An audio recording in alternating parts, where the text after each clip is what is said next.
In 2015, we left the rat race and went to the farm. We bought a 100-year-old farmhouse and 9 acres.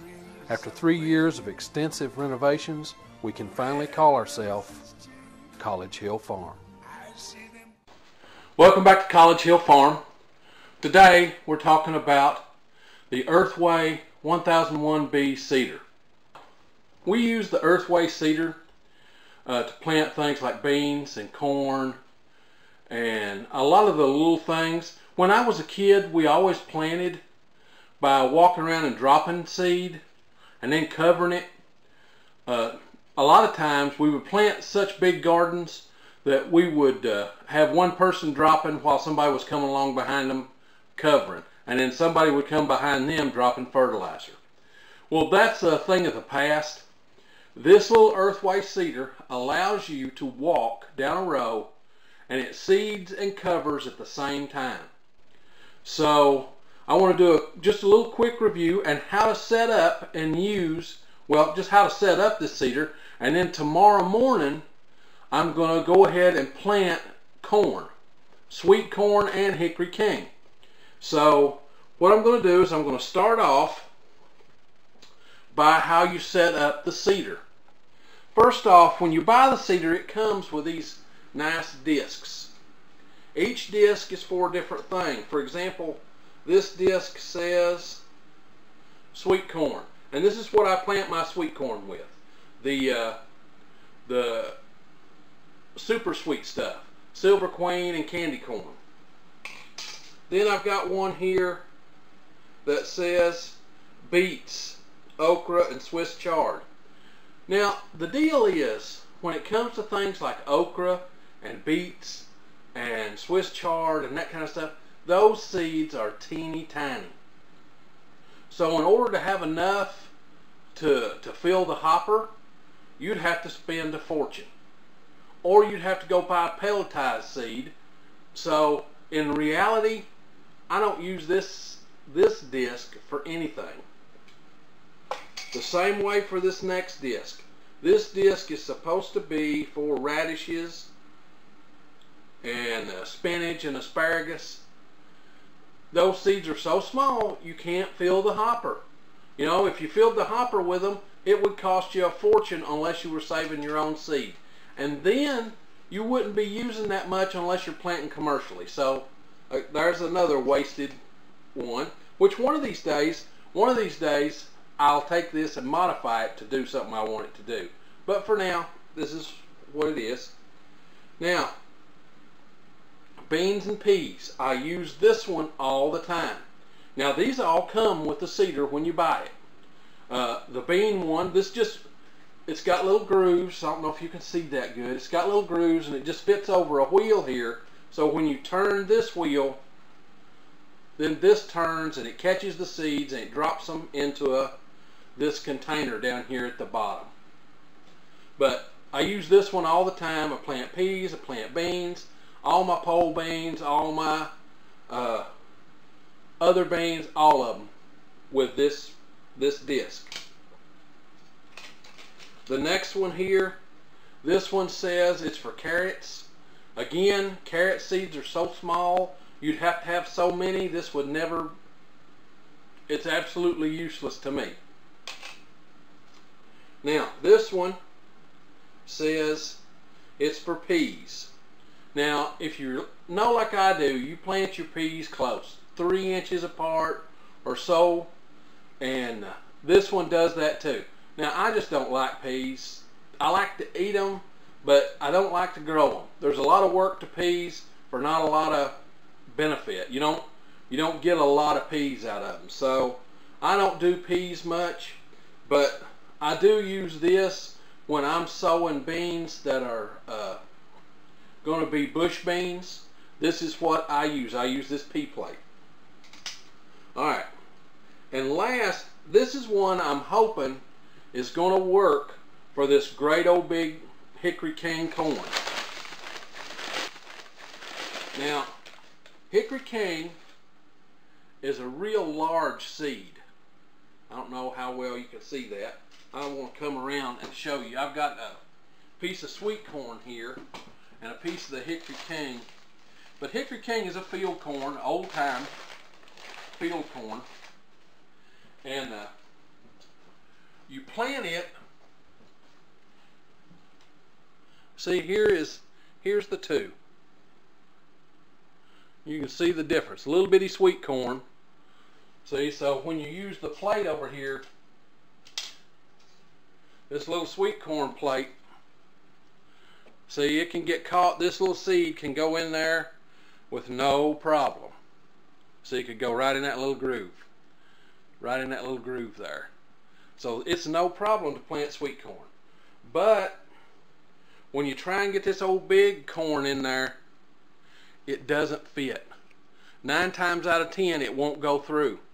So I was in hopes that I could use this plate. This plate is huge. It's for lima beans. Of course, you know, the big old Ford Hook lima beans, they're big. So it's for lima beans, and I'm hoping I can use it to plant this hickory king corn. But I want to set up my planter here, and I'm going to show you how, and that will help you get an idea of how to set your planter up. So I'm going to put this in, and we're going to see if I can get the grooves lined up. There they go. Okay, now it's locked in.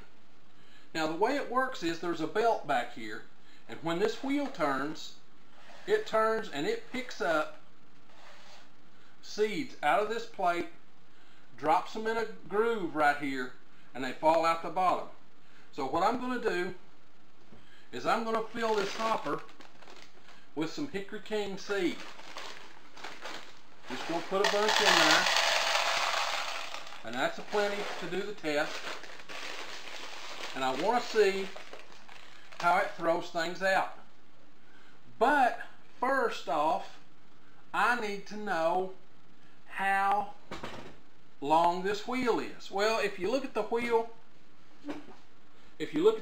and counted it out, this wheel has a diameter of about 12 inches.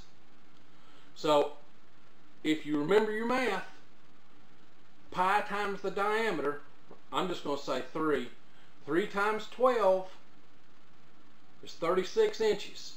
So we're looking at 36 inches for every complete rotation.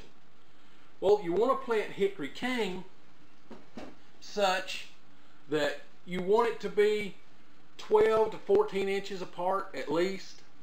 So we're going to see how this does.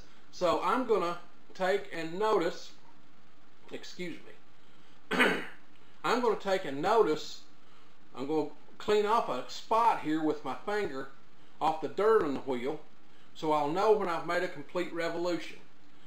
So I'm going to start.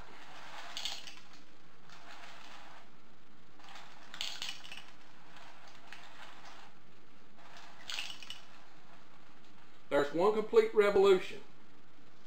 Now, it's dropping 2 or 3 kernels at once. Okay? So if it's dropping 2 at once, in that 36 inches, it put out 6 corn kernels. So, but each one was 2 to a hill. Okay? So that's 2 to a hill and 6 kernels. If I make them a foot apart, that's at 0, but you can't count 0. So I really need to turn it one more time to test it. So I'm going to turn it one more time, because that was just the first turn allowed you to load up the thing. So let's see how many it's going to go. I turn it. There's the first 2 that fell out. Keep turning. There's the next 2 that fell out. And keep turning. And there's 2 more. So it is spacing these about a foot apart, which is exactly perfect.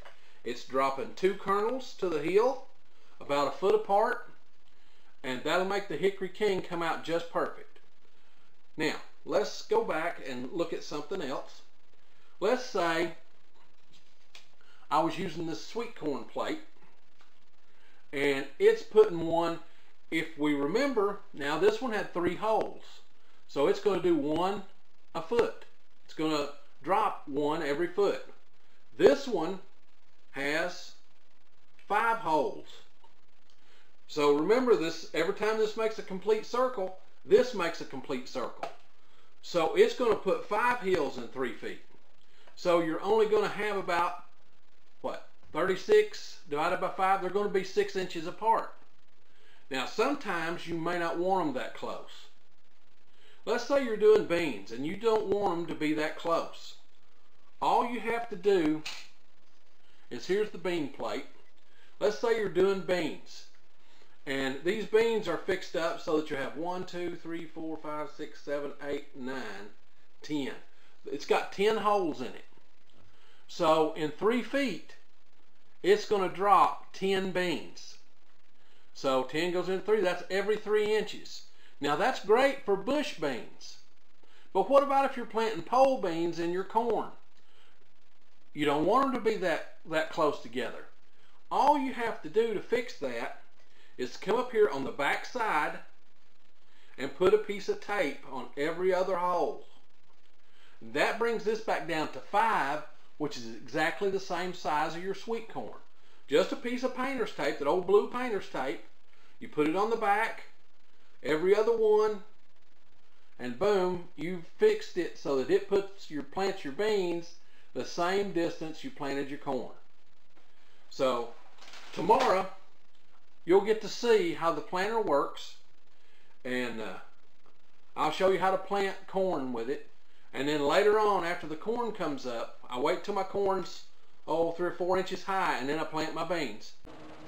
I'd like to thank you for visiting with us at College Hill Farm today. I hope you found our videos entertaining and or informative. If you did, please like, share, subscribe, and comment on both Facebook and YouTube. Until then, I'll see you in the next video. Bye-bye.